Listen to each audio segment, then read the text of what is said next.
ادا تک، جن کے نام قصی تھا اور جنہوں نے مکہ مکرمہ کے اوپر سب سے پہلے اقتدار حاصل کیا. بنو اسماعیل میں سے تقریباً 2200 یا 2300 سال کے بعد ان تک بات پہنچی تھی. اور یہ قصی نامی جو آدمی ہیں، یہ عربوں کی اور خاص طور پر بنو اسماعیل کی تاریخ کے بڑے نامور آدمی ہیں. ان کا نام بڑے ذوق و شوق سے بعد میں بھی رکھا جاتا رہا. انہوں نے کچھ اپنی غیر معمولی سمجھداری کی وجہ سے اور عربوں کے قبائلی مزاج کو پیش نظر رکھتے ہوئے بہت ہی اچھے طریقے کے ساتھ کچھ نظام بنائے جو پہلی دفعہ بنے. یہ تو آپ کو پتہ ہے کہ کوئی باقاعدہ حکومت تو تھی نہیں، کوئی بادشاہ نہیں تھا، کوئی ایسے نواب یا ایسے بڑے لوگ. وہ ان کی جو جذبہ حریت تھا یا جن میں ایک آزادی تھی اور معاشرے میں قبیلے کی بنیاد پر یا نسب کی بنیاد پر جو ایک برابری تھی، اس میں کسی کو اپنا سردار یا بادشاہ بنانے کا رواج نہیں تھا، کوئی مانتا بھی نہیں تھا. آسان نہیں تھی ان کو حکومت کرنا. تو قصی نے بہت ہی سمجھداری کے ساتھ پاور کو، اختیار کو ڈی سینٹرلائز کیا اور مختلف شعبے وجود میں لے کر آیا. ایک تو سب سے اہم شعبہ جو بعد میں صدیوں تک چلتا رہا، وہ اس نے دار الندوہ قائم کیا مکہ مکرمہ میں، حرم کی ایک طرف جس کا ایک دروازہ مسجد میں کھلتا تھا. دار الندوہ مشورے کی جگہ تھی اور اس میں قریش کی مختلف شاخوں کے جو بڑے ہوتے تھے وہ بیٹھ کر اہم امور کے اوپر مشاورت سے ایک چیز طے کرتے تھے. اس سے یہ ہوا کہ یہ جو ادارہ اتنا عرصہ چلے یا قریش کی جو سیادت قائم رہی، اس میں اس مشورے کے انسٹیٹیوشن کا بڑا اہم ترین رول تھا. اگرچہ نبی کریم صلی اللہ علیہ وسلم کے خلاف جو سازشیں ہوئی وہ بھی اسی دار الندوہ میں ہی ہوئی، حتیٰ کہ آپ کے قتل کی جو سازش ہوئی، جس ہجرت کی رات جس میں آپ پھر مدینہ منورہ کے نکلے، وہ بھی اسی دار الندوہ کے اندر بیٹھ کر ہوئی. تو یہ قریش کے ایک مشورے کی جگہ تو تھی. اب تو حرم مکی کا نقشہ تھوڑا بدل گیا ہے. جو لوگ آپ میں سے بہت پہلے سے آ رہے جا رہے ہیں مکہ مکرمہ، اگر ان کو وہ تھوڑا پرانا، یہ جو ابھی حال ہی میں ایک توسیع ہوئی ہے ابھی کچھ عرصہ پہلے، چند سال پہلے، جس میں مطاف کو ایکسٹینڈ کیا گیا ہے اور یہ جو ترکی برآمدہ جہاں پہلے تھا اس کو اتار کر اور مطاف کو بڑا کر کے اور پھر ترکی حکومت کے اصرار پہ، بلکہ ان کی ایک قانونی پوزیشن کی مضبوطی کی وجہ سے اس ترکی برآمدے کو دوبارہ فکس کیا گیا، لیکن پیچھے کر کے.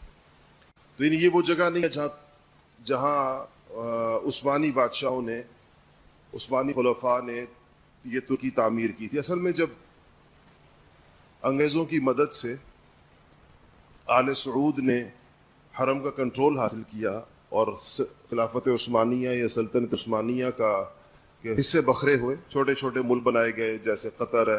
قطر ایک صوبہ تھا سعودی عرب کا، ابھی بھی آپ دیکھیں 3 طرف سے اس کے پانی ہے، ایک طرف سے وہ سعودی عرب کی جیسے دم کے ساتھ لگا ہوا کوئی علاقہ ہوتا ہے. تو چھوٹے بنائے، کویت جیسے، امارات کی طرح کے، قطر کی طرح کے چھوٹے چھوٹے ملکوں میں پورے عالم عربی کو اور خلیج کو تقسیم کیا.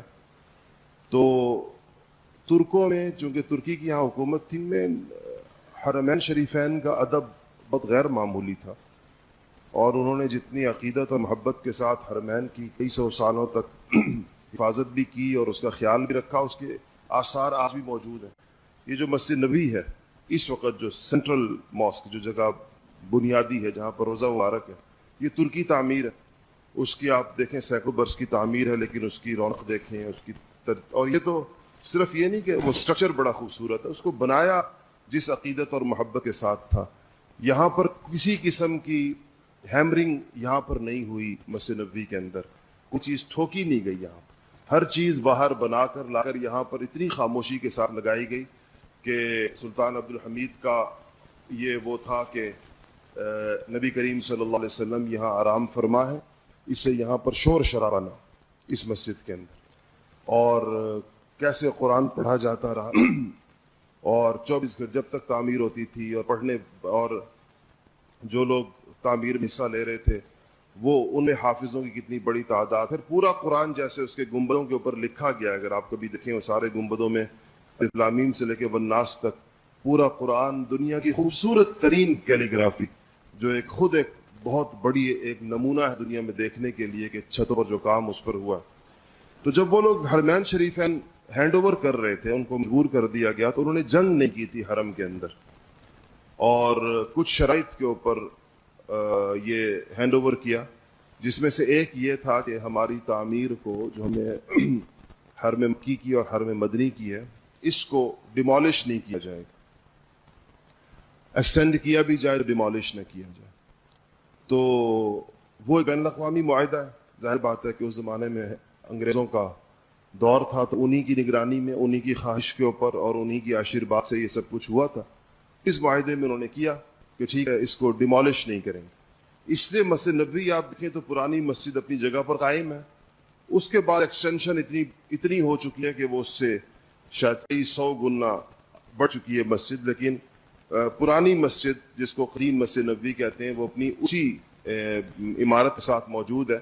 اور یہ جو قبلے کی دیوار ہے, یہ آواز شاید نہیں جا رہی تو اوپر کے اسپیکر کو, تو یہ جو قبلے کی طرف کی جو دیوار ہے یہ ابھی بھی وہی ہے جو حضرت عثمان غنی رضی اللہ تعالیٰ عنہ کے زمانے میں جو دیوار تھی. یعنی کہ یہ جس محراب میں آج بھی امام کھڑا ہوتا ہے تو اس کو محراب عثمانی کہتے ہیں. یہ عثمان غنی رضی اللہ تعالیٰ عنہ کے زمانے کی ہے, اس سمت کے اندر ایکسٹینشن نہیں ہوئی ہے, دوسری طرفوں کے اندر ہوئی ہے. تو ایک تو اس پر میں نے کہا کہ جو حرم کا پرانا جو حرم تھا, حرم مکی خاص طور پر, اس میں ترکوں نے ایک بڑا کمال یہ کیا تھا کہ بڑے اہم تاریخی واقعات کو یا جو تاریخی نسبتیں تھیں اس کو تعمیر کے اندر سمو دیا ہے. وہ حرمین کے چیف انجینئر ہیں, رہے بہت عرصہ, ایک پاکستانی انجینئر ہیں, دونوں حرمین کی تعمیر میں ان کا بہت بڑا حصہ ہے. تو وہ ایک لفظ کہتے ہیں کہ ترکوں کی تعمیر میں تعبیر ہے, یعنی اس تعمیر کے اندر بہت ساری چیزیں ہیں جس کو وہ سمجھ سکتے ہیں جن کو بتایا جائے. جیسے مثال کے طور پر حضرت ام ہانی جو رسول اللہ صلی اللہ علیہ وسلم کی چچزاد بہن تھی, حضرت علی کی بہن تھی, آپ ان کے گھر تشریف لے کے جایا کرتے تھے. تو جہاں معراج کی رات بھی آپ وہیں سے تشریف لے کر گئے تھے, تو جہاں آپ نماز پڑھتے تھے ان کے گھر کے اندر, تو وہ گھر تو حرم میں آ گیا, حرم مکی میں آ گیا. اس جگہ کو وہ جگہ محفوظ تھی جہاں آپ جس مصلی کے اوپر کھڑے ہوتے تھے, جہاں پر ان کے گھر کے اندر.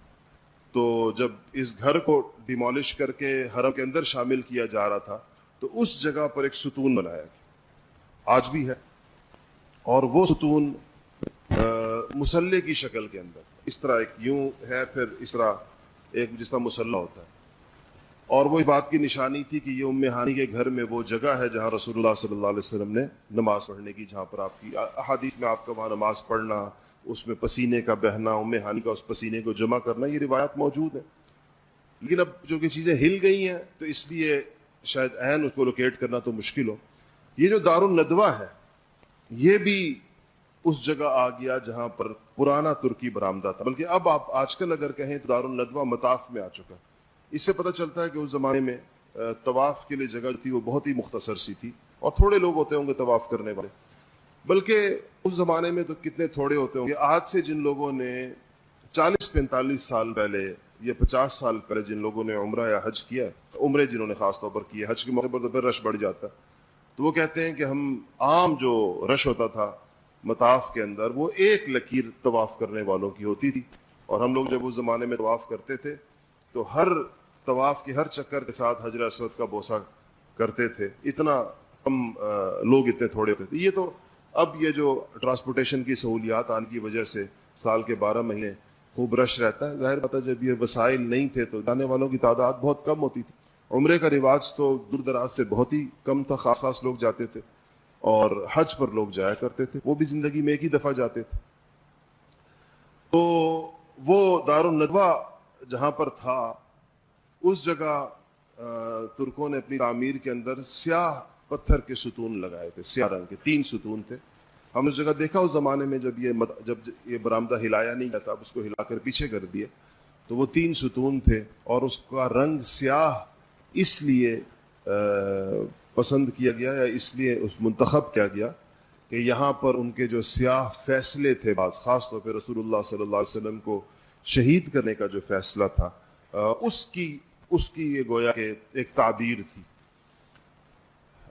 کچھ ستون وہاں پر کبھی آپ دیکھیں گے تو اس میں سرخ پتھر استعمال ہوا، سرخ پتھروں کے ستون ہیں، اس طرح مختلف رنگ ہیں۔ یہ کبھی آپ کسی ایسے بندے کے ساتھ وہاں پر جائیں جس کو اس کی پوری تفصیل پتہ ہو تو آپ کو اس کی تاریخ بتائیں گے کہ یہ ستون اس طرح کیوں ہیں، ان کے درمیان فرق کیوں ہے، اور ایک دوسرے سے مختلف کیوں ہیں۔ مسجد نبوی کے اندر بھی ایسا ہی ہے۔ مسجد نبوی کے اندر دیکھیں، عام طور پر لوگوں کو یہ مغالطہ ہے کہ اس وقت جو ایک چبوترا بنا ہوا ہے حضرت فاطمہ کے گھر کے سامنے پرانی مسجد کے اندر، ترکی مسجد کے اندر، تو لوگ اس کو اصحاب صفہ کا چبوترا سمجھتے ہیں اور بڑے اہتمام سے اس پہ نفل بھی پڑھ رہے ہوتے ہیں بہت سارے لوگ، حالانکہ وہ اصحاب صفہ کا چبوترا نہیں ہے، اور یہ تو مسجد نبوی خدام کے بیٹھنے کی جگہ تھی جو بہت بعد میں بنائی گئی۔ اصحاب صفہ کا چبوترا تو سیدھا اسی ریاض الجنہ کی سیدھ کے اندر اگر آپ پیچھے آئیں تو مسجد کی حدود کے اندر تھا، اور اس کی نشانی اس کی چھت کے اندر موجود ہے کہ وہاں پر کھجور کے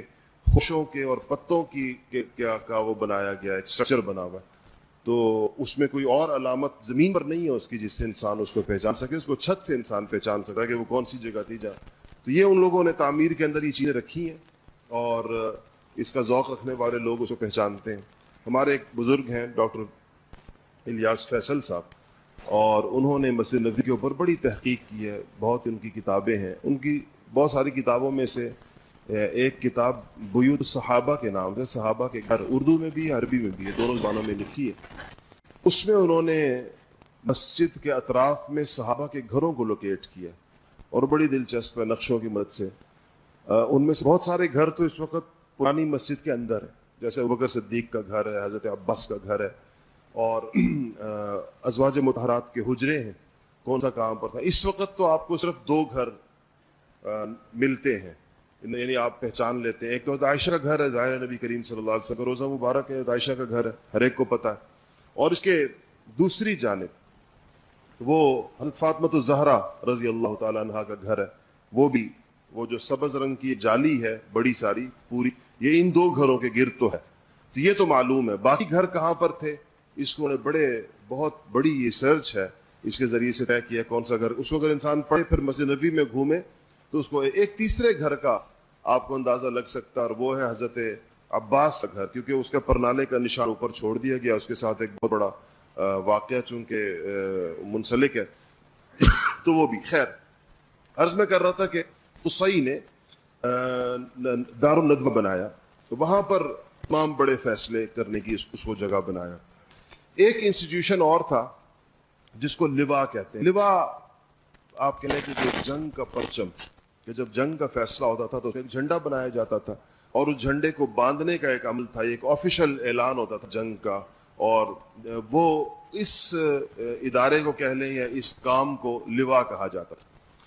ایک چیز، تیسری چیز جو تھی وہ حجابت تھی، اور یہ خانہ کعبہ کی خدمت سے متعلق چیزیں تھیں۔ خانہ کعبہ کا غلاف ہو گیا، خانہ کعبہ کا دروازہ کھولنا بند کرنا، اس میں کسی کو جانے دینا یا نہ جانے دینا، خانہ کعبہ کے لیے خاص طور پر جو ڈونیشنز آتی تھیں پوری دنیا سے، لوگ جو چیزیں لاتے تھے، اس کی ساری مینجمنٹ، یہ ایک باقاعدہ ادارہ تھا۔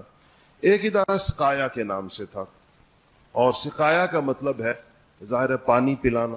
تو حاجیوں کو جب آتے تھے تو یہ صحرا تھا اور پانی کا جو واحد ذریعہ تھا وہ زمزم تھا, اور اس کے علاوہ کوئی زیادہ چشمے نہیں تھے حجاز کے اندر, اس جگہ مکہ کے اطراف کے اندر کنویں نہیں تھے زیادہ.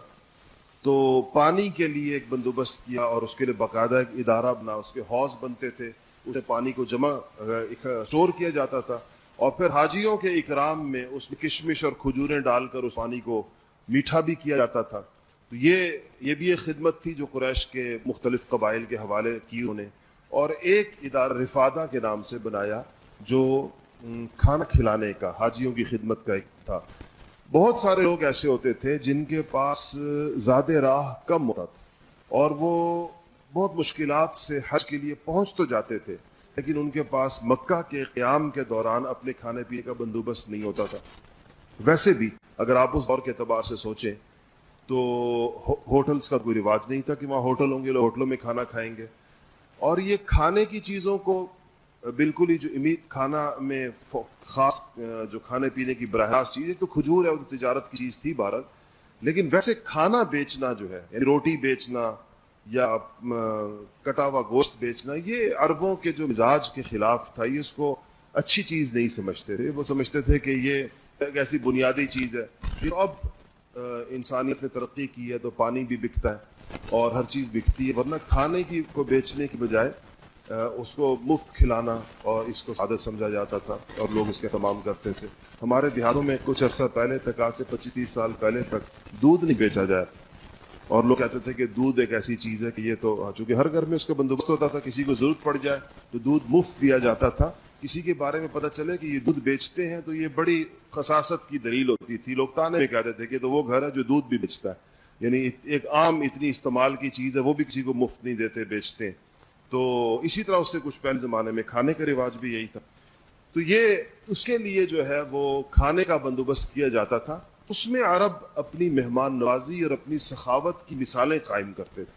بڑے بڑے حوض بنائے جاتے تھے جس کو چربی کے ذریعے سے اس کے اوپر لپائی چربی کی جاتی تھی تاکہ مٹی سے وہ چیز خراب نہ ہو, اور اس کے اندر شوربہ ڈال کر اور اس کے اوپر اسے روٹی توڑ کے ڈالی جاتی تھی, اور حوضوں سے لوگ آتے تھے, مختلف قبائل دیا جاتا تھا.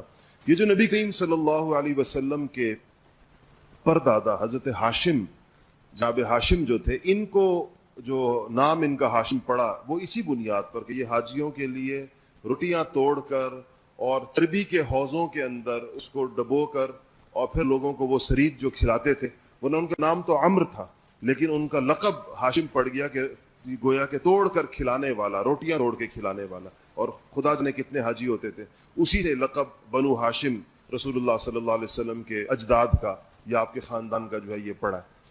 تو یہ ادارے انہوں نے قائم کیے قصی نے. ان کے 2 بیٹے تو اور بھی تھے, 2 بیٹوں نے ان کی شہرت پائی قصی کے. ایک کا نام بڑا جو تھا اس کا نام عبد الدار تھا, اور جو چھوٹا تھا اس کا نام عبد مناف تھا. تو ان میں سے نبی کریم صلی اللہ علیہ وسلم کے دادا یہ عبد مناف ہیں, ان کا نام آتا رہے گا. اور یہ دونوں کی اولادوں کے درمیان ایک جو چچزاد بھائیوں کے درمیان جو مسائل ہوتے ہیں وہ رہے, قبائلی نظام کے اندر چلتی تھی یہ ساری چیزیں. یہ جو عبد الدار بڑا تھا تو, اور لیکن عبد مناف نے اپنی زندگی میں, اپنے باپ کی زندگی میں, قصی کی زندگی میں بڑی اہمیت حاصل کر لی اور باپ کی گویا کہ جانشینی اسی طرف سمجھی جانے لگی.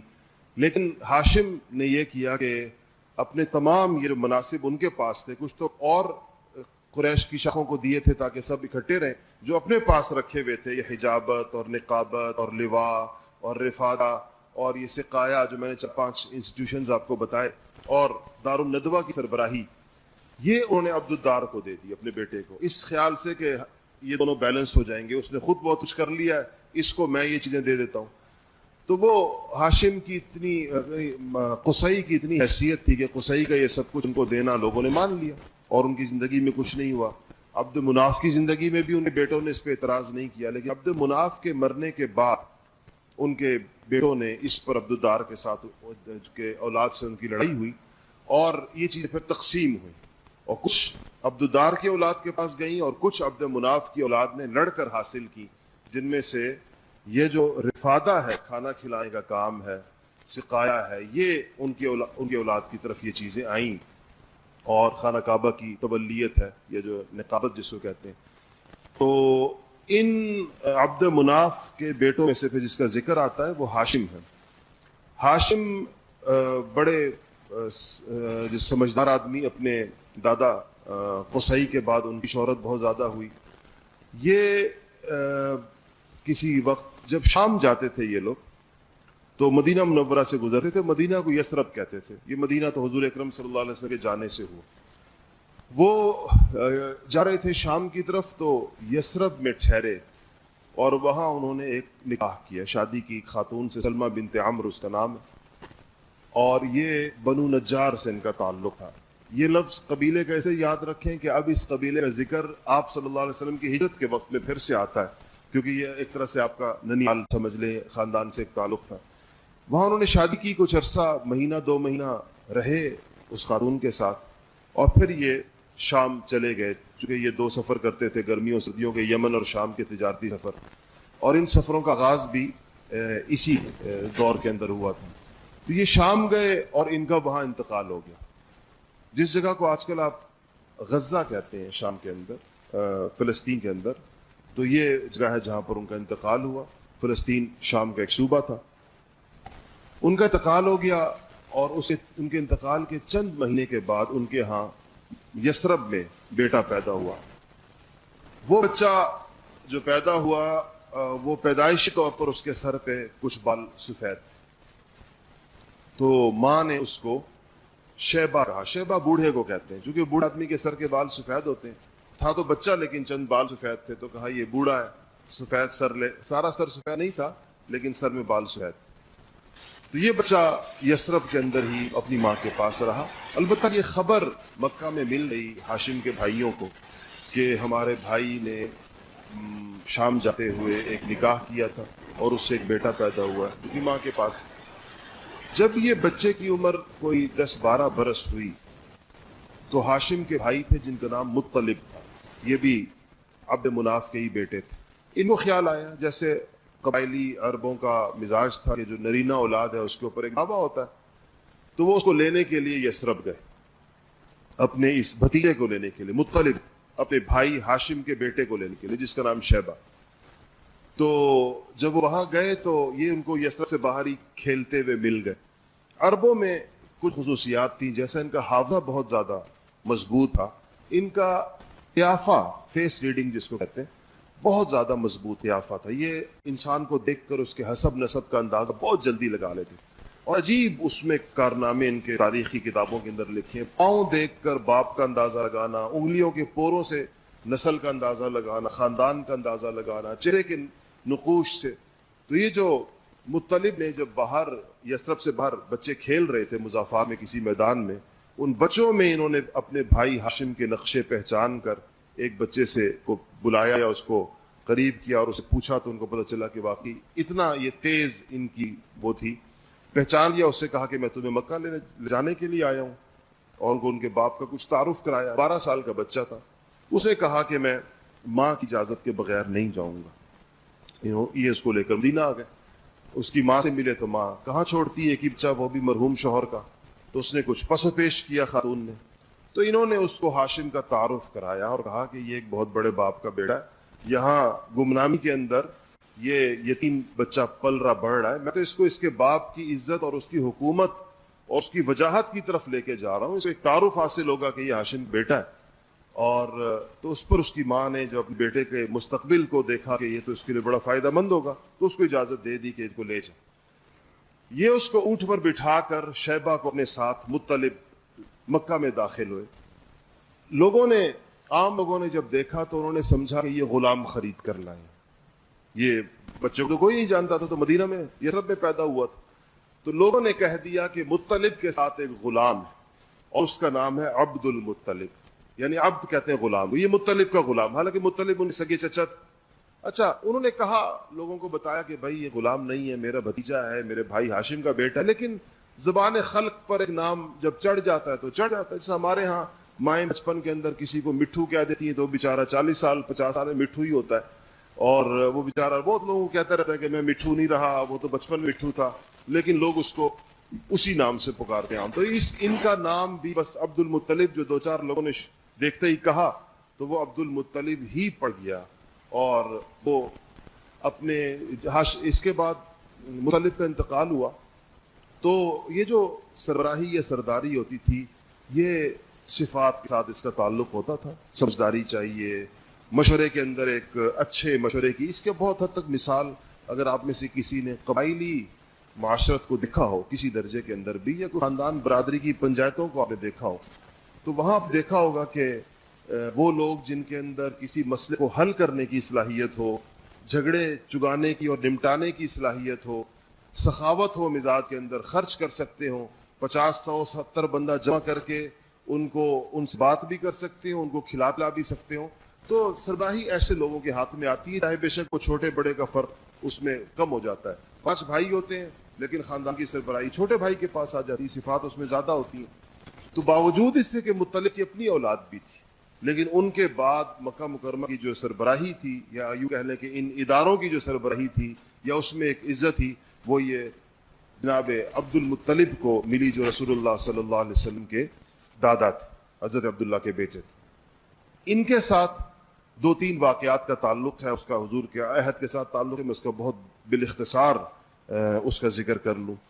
ایک تو یہ ہوا کہ ان سے جو بڑا تاریخی واقعہ ان سے وابستہ ہے وہ یہ کہ زمزم کی دریافت دوبارہ سے اثر نو وہ ان کے ہاتھوں. ان خواب آیا تھا جس میں ان کو زمزم کا کنواں, جو میں نے آپ کو گزشتہ درس میں بتایا کہ بنو خزاعہ جب جا رہے تھے مکہ مکرمہ سے, بلکہ جب ایک طرح سے نکالے جا رہے تھے, تو انہوں نے زمزم کے کنویں کو بند کر دیا تھا اور خانہ کعبہ کی کچھ چیزیں بھی اس میں ڈال دی تھیں. کوئی ہرن تھے, کچھ اور خانہ کعبہ کی چیزیں تھیں, سونے کے ہرن تھے, کسی بادشاہ نے بھیجے تھے خانہ کعبہ کے لیے. اس طرح کچھ اور خانہ کعبہ کے تبرکات تھے, وہ اس کنویں کے اندر ڈال دیے اور کنویں کو پاٹ دیا. اور جس طرح صحرا میں آپ نے دیکھا ہے کہ اگر کسی چیز کا نشان مٹا دیا جائے تو پھر نہیں نظر آ رہا, ساری طرف ریت اور پتھر ہی پتھر ہوتے ہیں. تو وہ ان لوگوں کو یہ تو پتا تھا کہ ایک زمانے میں یہاں زمزم تھا, کیونکہ یہ تو ایک ایسا جیسا لوک داستان ہوتی ہے, قصے ہوتے ہیں, باپ دادا سے سنتے ہیں. اسماعیل علیہ السلام میں قصہ ایسا نہیں تھا جو ان کی اولاد کو بھول گیا, لیکن اب پتہ نہیں تھا کہ ہے کہاں, وہ اس کو لوکیٹ نہیں کیا جا سکتا تھا. تو عبد المطلب کو خواب آیا کہ یہ وہ جگہ ہے زمزم کی, اور یہاں پر کھدائی کرو اور یہاں سے وہ کنواں نکلے گا, اور وہ چیزیں بھی نکلیں گی جو خانہ کعبہ کی چیزیں اس کے اندر ڈالی گئی. تو انہوں نے چاہا کہ لوگوں کو کہا کہ آؤ کھدائی کریں. بعض روایات میں آتا ہے کہ لوگوں کو کہا, بعض میں آتا ہے کہ کسی کو نہیں کہا, تنہا اس میں لگے. تو جب آثار شروع ہو گئے, چیزیں نکلنا شروع ہو گئیں, تو قوم آ گئی اور انہوں نے کہا کہ تو مشترک چیز ہے, ہم سب شریک ہیں اس کے اندر. تو وہ کہنے لگے کہ نہیں, اس سے کوئی شریک نہیں ہوگا میرے ساتھ, اور یہ جب مجھے خواب آیا ہے تو اس کا مطلب ہے کہ قدرت مجھ سے چاہتی کہ میں اس کو نکالوں اور اس کی پھر نگرانی میرے ذمے ہو. تو اس پر ان لوگوں نے کہا کہ ہم اپنے فیصلے کے لیے کہیں جاتے ہیں. وہ فیصلے کے لیے ایک خاتون کا انتخاب کیا جو بڑی کہانت کہتے تھے, وہ کہانت سے وابستہ تھی. لیکن اس دوران کچھ آثار ایسے نظر آئے, میں اس کی تفصیل کو مختصر کر رہا ہوں, کہ جس سے لوگ اس پہ متفق ہو گئے کہ یہ اعزاز عبد المطلب ہی کے پاس رہنا چاہیے, انہی کو اشارہ ہوا ہے تو وہی اس کو آخر تک پہنچائیں.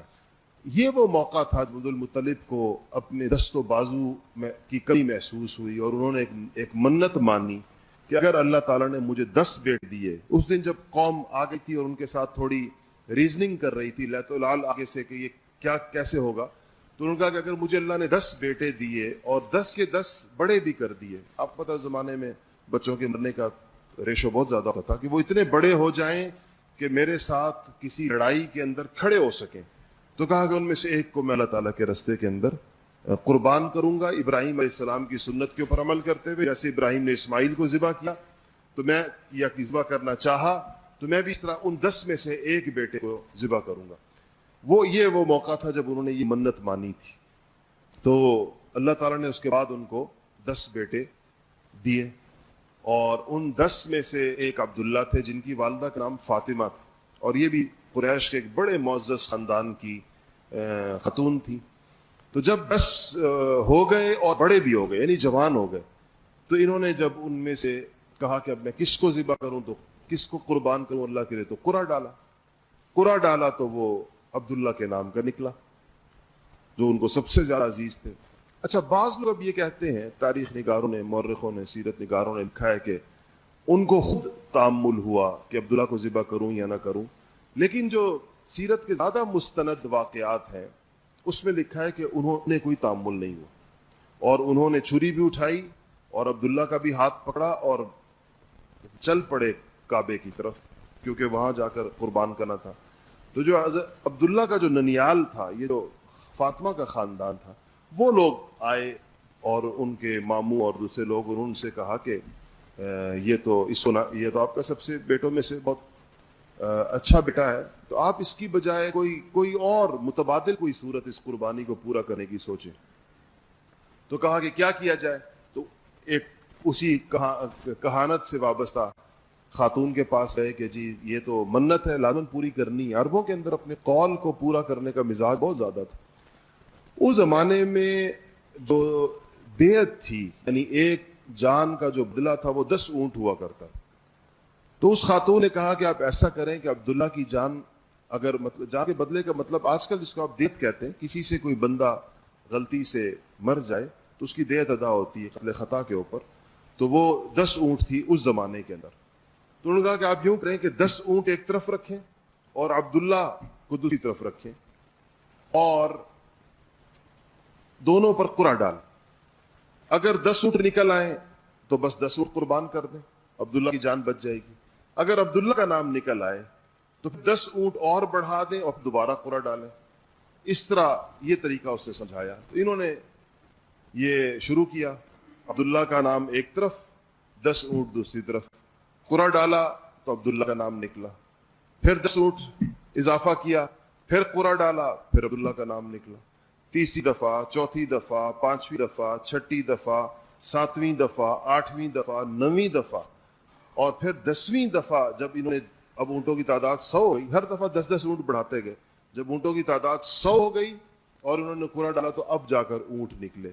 اس وقت انہوں نے وہ 100 اونٹ ذبح کیے اور اس وقت سے عربوں میں ایک جان کا بدلہ 100 اونٹ قرار پایا، جس کو اسلام نے بھی برقرار رکھا اور آج بھی ہمارے ہاں دیت 100 اونٹ ہی.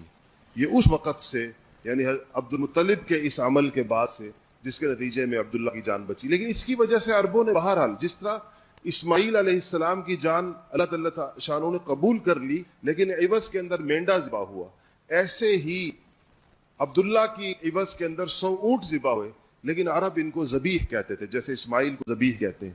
تو اسی لیے ایک دفعہ دیہاتی آیا جو رسول اللہ صلی اللہ علیہ وسلم کی خاندان سے واقف تھا اور پرانی تاریخ جانتا تھا. صحابہ بیٹھے تھے، اس نے حضور کو مخاطب کیا، یبن الذبیحین، اے 2 ذبیحوں کے اولاد. تو صحابہ نے پوچھا، یا رسول اللہ ایک ذبیح تو اسماعیل تھے، یہ دوسرا ذبیح کون ہے جس کی طرف اس نے آپ کو بلایا ہے کہ 2 ذبیحوں کے اولاد؟ کہا میرے والد عبداللہ کا یہ کہہ رہا ہے، کیونکہ میرے والد کو بھی اسی طرح میرے دادا نے. پھر یہ آپ نے صحابہ کو بات پوری بتائی اور کہا کہ کیسے 100 اونٹوں کے عوض کے اندر میرے والد کی بجائے وہ 100 اونٹ ذبح کیے گئے اور اس سے ان کی قربانی کو گویا پورا کیا گیا. یہ عبداللہ جو رسول اللہ صلی اللہ علیہ وسلم کے والد تھے، ان کی شادی آمینہ بنت وہب سے ہوئی. یہ بھی قریش کے بڑے معزز خاندان سے ان کا تعلق تھا اور صرف 25 سال کی عمر میں شادی کے چند مہینوں کے بعد ان کا انتقال ہوا. اور وہ بھی اسی طرح ان کے والد نے ان کو کھجوریں لینے کے لیے یثرب بھیجا، مدینہ بھیجا. کھجوریں آپ کو پتہ ہے باغات کھجوروں کے مدینہ میں، مکہ میں تو نہیں ہے. تو وہاں یہ گئے اور تو یہ جب واپس تقریباً آنے ہی والے تھے وہاں سے، تو اس دوران ان کا وہیں پر انتقال ہوا. اور بیشتر مورخین کے نزدیک، سیرت نگاروں کے نزدیک، رسول اللہ صلی اللہ علیہ وسلم کی بھی پیدائش نہیں ہوئی تھی اور چند مہینے بعد پیدائش ہوئی ہے. بعض لوگوں کی ایک رائے یہ ہے کہ آپ کی پیدائش ہو چکی تھی اور آپ کی عمر 2 ماہ تھی اس وقت. تو ان کا 25 سال کی عمر میں انتقال ہوا اور انہوں نے ایک مختصر سا ترکہ چھوڑا. اس ترکے کے اندر تھوڑے سے کچھ اونٹ تھے اور ایک لونڈی تھی جن کا نام برکت تھا، مگر ان کو اس نام سے تو کوئی نہیں جانتا. واقعات میں آتا ہے وہ ام ایمن کے نام سے آتی ہیں. یہ وہ ام ایمن ہے رسول اللہ صلی اللہ علیہ وسلم جن کی گود کے اندر پلے اور بڑھے. اس کے بعد وقت تو چونکہ پورا ہو گیا، اگلے جمعے انشاءاللہ شروع کریں گے. ایک واقعہ عبد المطلب سے متعلق اور بہت اہم ہے اور وہ واقعہ ہے اصحاب الفیل والا، جس کا قرآن کے اندر بھی ذکر موجود ہے. اس کو انشاءاللہ اگلے ہفتے کریں گے. اس کے بعد رسول اللہ صلی اللہ علیہ وسلم کی پیدائش اور اس سے منسلک جو کچھ چیزیں ہیں اس کا ذکر انشاءاللہ اگلے درس میں ہوگا. وآخر دعوانا الحمدللہ رب العالمین.